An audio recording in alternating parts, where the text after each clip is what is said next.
Hi everyone, it's your boy Zach, and this review of Batman 1 isn't for sale, unlike Wes's. But before I start, there might be some confusion because you're like, wait, there's a Batman number 1, but the Hush 2 storyline isn't done. And yeah, so it's kind of confusing, and Rich Johnson is not a good writer, but it looks like the Hush story was supposed to be done by now and then just go right into the fraction, but it got delayed for 2 months in this article from 2 months ago, and now it looks like it's delayed even further. Now you might say, why didn't they just wait until they finished Hush before launching this one? Just, Q3 deliverables, corporate planning, that type of thing. So I read this, and I believe Wes did as well. But unlike Wes, I was not put in an awkward position. I'm just free to give my own opinion because I'm not being paid to give a positive review to sell variant covers, allegedly.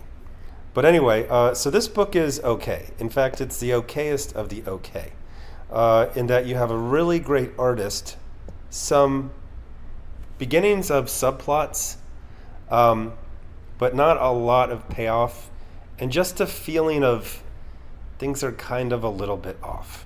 So Gordon is a patrolman, and you're like, okay, that probably happened in a comic that I didn't read. That's fine. Killer Croc is regressing to a childlike state, and he escaped from treatment. And then Batman is called, and Batman is kind of grumpy. I'm not a fan in general of Batman as a monthly comic. I think he works better in like huge stories. Even when I was very actively collecting, the Batman books were okay, and that was when there was just 3 of them, not a Googleplex of them every month. But generally, I just didn't like this Batman. He didn't seem that cool, and he would just say things that didn't really sound like Batman, like saying, but then you're a mutating, man-killing monster baby? Wanted to go out and play. It's like, okay, that's, no. There's a lot of different versions of Batman, and they don't talk like that. But really good art, really good art. So Matt Fraction is doing like a cutesy pie thing with some infographics. It feels old. It's just kind of an old type of thing. I remember that when this was innovative, and now it's just kind of old. He throws in a little bit of light kind of RoboCop humor in these commercials and clips from news, but it's kind of like whatever. He continues some of the Chip Zdarsky continuity with Vandal Savage, and then he uses a story element that not only, again, was from RoboCop from like 1987, but was also done a few years earlier and is also being done right now in Nightwing in, I believe, a different way. Like, let's get some paramilitary guys to be cops in Gotham City. Okay. OCP did that shit. Well, actually, what? RoboCop was set in like the late 90s, right? It's 1987. So there's a hologram Alfred. Okay. And then here's where it gets weird, because we're going to get to, I guess it's just mainly this scene. Okay, so Wes has a pattern. So now I'm mutating into the part where I'm criticizing Wes. In that 6 days a week, it's just clickbait. Everything's terrible. Comics is terrible. Comics hates you. Remember this bad thing that happened 10, 20, 30, 40 years ago. Remember this thing that happened that I don't even remember because I wasn't collecting comics back then because I'm a tourist.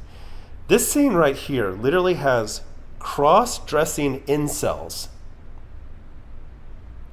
and it's not mentioned in his review with any specificity. In fact, what he decides to concentrate on is pretending like Batman leaping out of the vehicle in vertical panels is some sort of like creative genius. It's like, ooh, you really don't want to talk about the this thing that you would have, this would have been like, if he wasn't being paid to give a positive review, if he wasn't being paid, and wink wink, a positive review wouldn't hurt, wink wink, which is how I remember a few years ago when there was very clearly a blacklist, and they would say, there's not a list of people that says blacklist at the top of it. That's not how corruption works. There's not a literal list that says the blacklist at the top of it. It's just understood. Things like this are understood.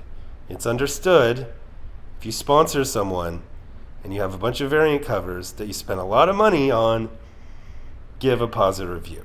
My review, since I'm not corrupted by a partnership or whatever they call it, I can just say, good art, but Batman seems off and it's kind of boring. But I don't know. I have no interest in reading a further issue. But there is a lot of nice art, and there's it's a DAW movement, a DAW movement, like DAW. So Batman shows up to beat up Killer Croc, and then he realizes that he's a kid in his mind, so he just kind of talks to him like a kid. He takes the cowl off, and he's just like, hey there, little scrapper, how you doing?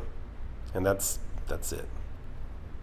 And Killer Croc is like, you had new now, me had new but bad now, lost. I ate the zoo. It's like, I know you did, buddy. I know. And it's like, okay, that is original, I think there was a way to do this that wasn't as kind of, how would I say this? It's the typical boring Batman comic, and then it does something original, but it doesn't transition that smoothly. It's just kind of like, okay, here we go. Like, I thought I missed a page when I went to like from here to there. It felt like something else would happen. Okay, so now let's get into, and I'll do a little preface, is I forgot to get it ready, but I've been, in the community post, I've been showing some AI art when I'm brainstorming Superman. DC still has the copyright for like 8.5 years. I'm already getting ready. And so I was showing, like, my idea is that Clark Kent is powerless at night. If you get powers from the sun, you don't have powers at night, unless there's a full moon. So he's like this, gumshoe detective getting beat up out there on the docks. And so I really should have gotten, it's in the community post, go check it out. But anyway, so I talked about, like, he got, wait, am I saying this right? Clark Kent. Yeah, so it's Clark Kent. He got shot, and he's laying there in the tall grass near the docks, and he's like, if the sun comes up, I'll heal. These slugs in my chest, they'll dissolve like they're butterscotch. But I don't know if I'm going to live until the dawn. Everyone, like, freaking loved this. So people started guessing where I was going with it. And then someone was like, ooh, he doesn't have powers at night. I wonder if the villains are vampires. In my head, I was like, no, the villains are corruption. The villains are always corruption. Corruption is the sin. It's the crime. And, it dissolves things. We already have in YouTube where a drinker will literally just lie. And since he makes people money, nobody has an issue with it. This is the common. Whenever there's money, all of a sudden people's integrity just floats out the fucking window. So let's go over to the okay, so here's the review. I've watched it twice, but I restarted at the crucial part. And I will say this, I'm a little bit impressed by this comic book. I am a little bit impressed. Gonna recommend it. It's not recommend it.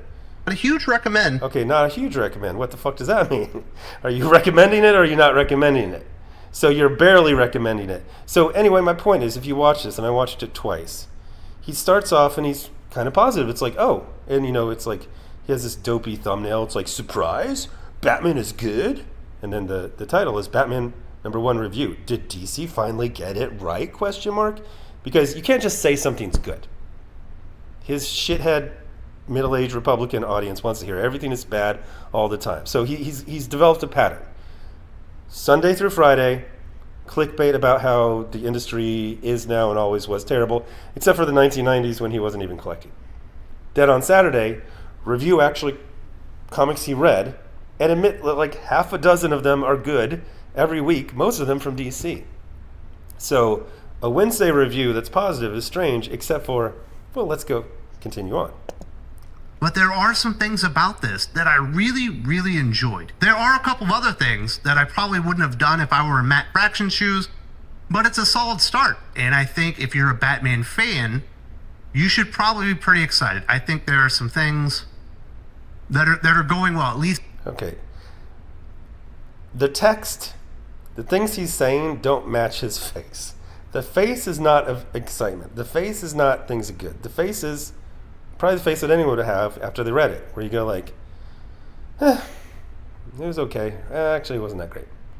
But let's get to the corruption. Here it goes right here. At least in the early goings. Now, before we get into why I'm recommending this book, I do want to give a big thank you to the newest member of the Thinking Critical family, the 616 Comics, a major sponsor of the channel now, and they have 7 exclusive variants for Batman #1. If you go to their website, the616comics.com, you can actually get 10% off all of those exclusive variants using the code Thinking Critical, all one word, all caps, 10% off, and definitely tell them Wes sent you. Now get Okay, so wow. Okay. So first of all, #1, a bunch of Ned Flanders types are going to try and defend him almost exclusively with insults towards me. That doesn't defend him. Defense would be pointing out how what he did isn't corrupt. And that's going to be really difficult. Now, here's the deal.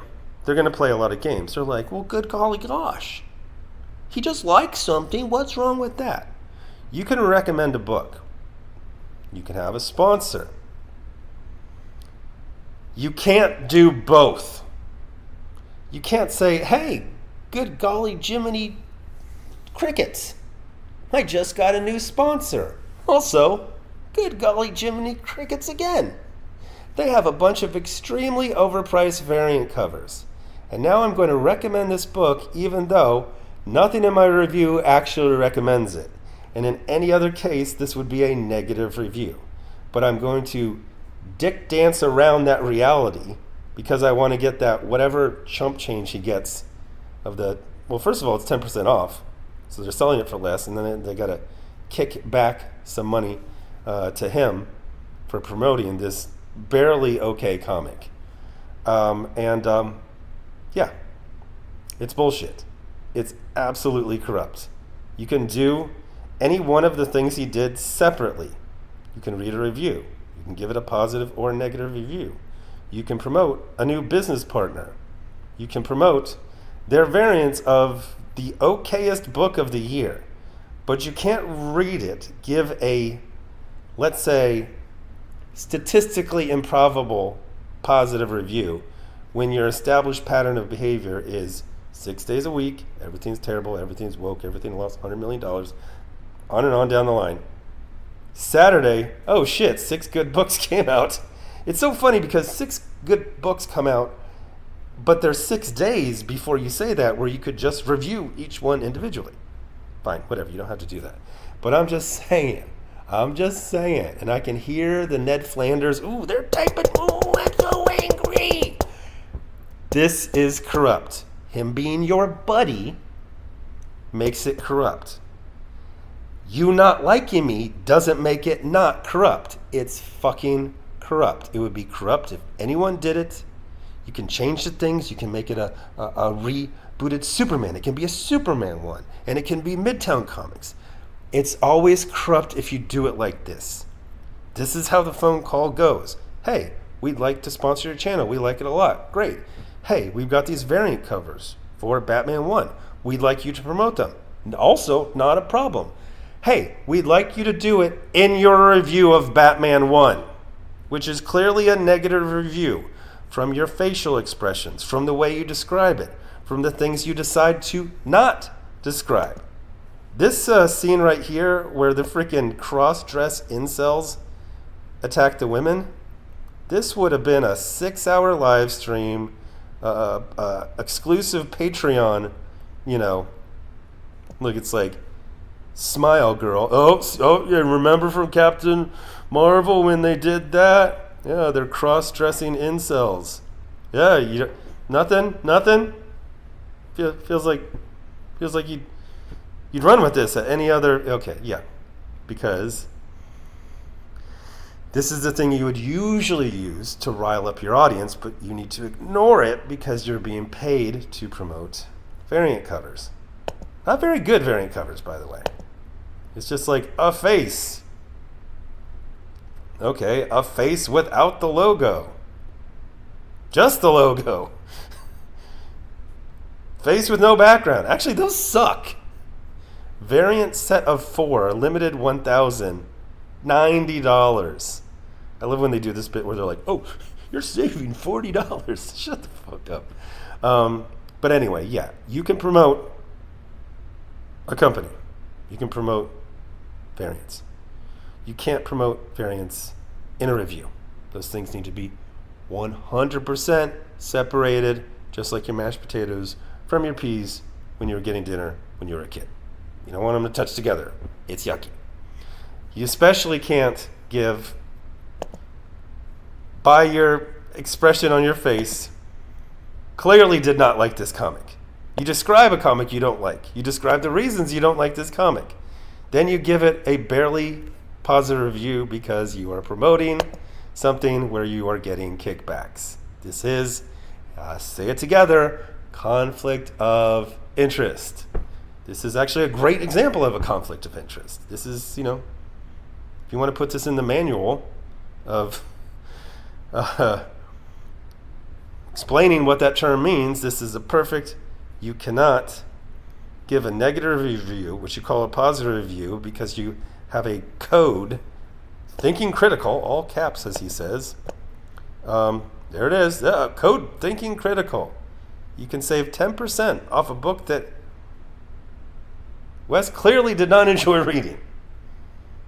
But he fakes that it's a positive review, just barely squeaking in there with enough weasel words that his Ned Flanders defenders can be like, woke sack, crazy jealous. Okay, but how am I wrong? Yeah, personal insult, but how am I wrong? Because this review is not for sale. Anyway, thanks for watching. Bye.